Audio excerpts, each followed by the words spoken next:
You know that feeling when you're hosting a game night or a backyard barbecue and you realize you've got a pile of warm beer and soda sitting on the counter? It's that moment where you start wondering whether you should have invested in a dedicated beverage cooler instead of trying to juggle a regular fridge, a cooler, and a bunch of ice buckets.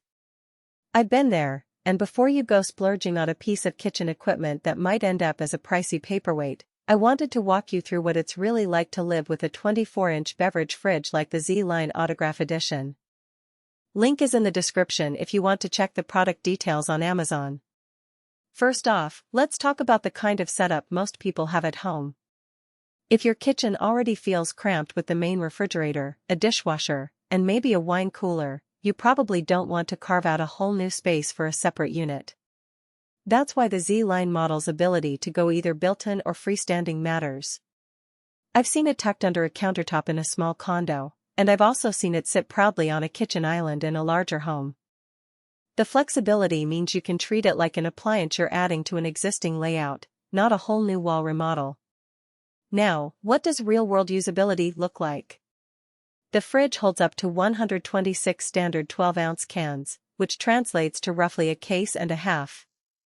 That's enough to keep a party stocked without constantly restocking, but it also means you can keep a rotating selection of craft beers, sodas, and even a few bottles of wine. The adjustable glass shelves are a nice touch. You can slide them apart to fit a taller bottle or pull them together for a denser can arrangement. I tried loading it with a mix of 12 ounces cans, a few 750 milliliters Bordeaux bottles, and a couple of 2-liter soda bottles, and the shelves adjusted without any wobble. It's not a miracle solution for a full-size wine cellar, but for the occasional bottle, it works.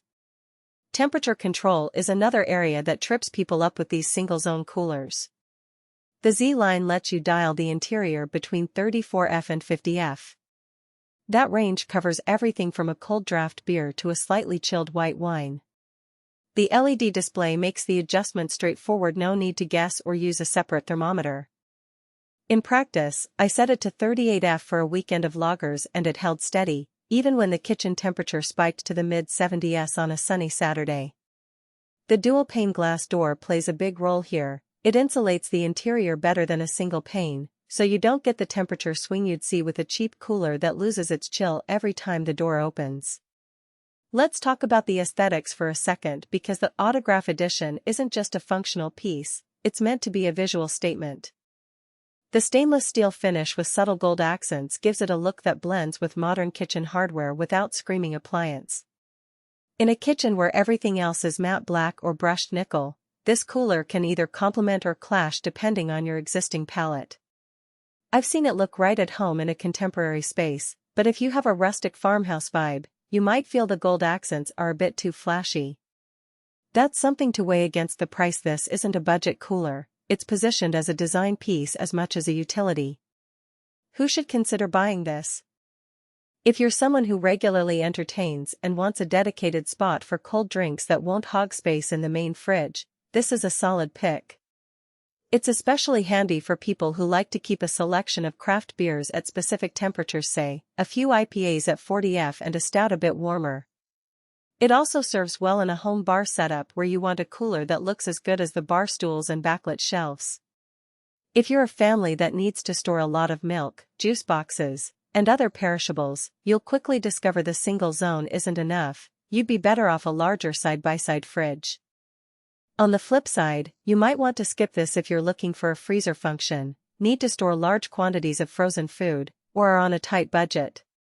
The capacity is generous for cans and bottles, but it won't hold a full case of 24-pack soda plus a bunch of frozen meals. Also, because it's a single-zone cooler, you can't set different temperatures for beer versus wine. You have to pick a compromise if you store both. For a hobbyist home brewer who needs precise temperature control for multiple fermentations, this won't cut it. A practical weakness that shows up after a few weeks is the door's hinge. The dual-pane glass is heavier than a single pane, and the hinges feel a bit tighter than a typical kitchen cabinet door. It's not a deal-breaker,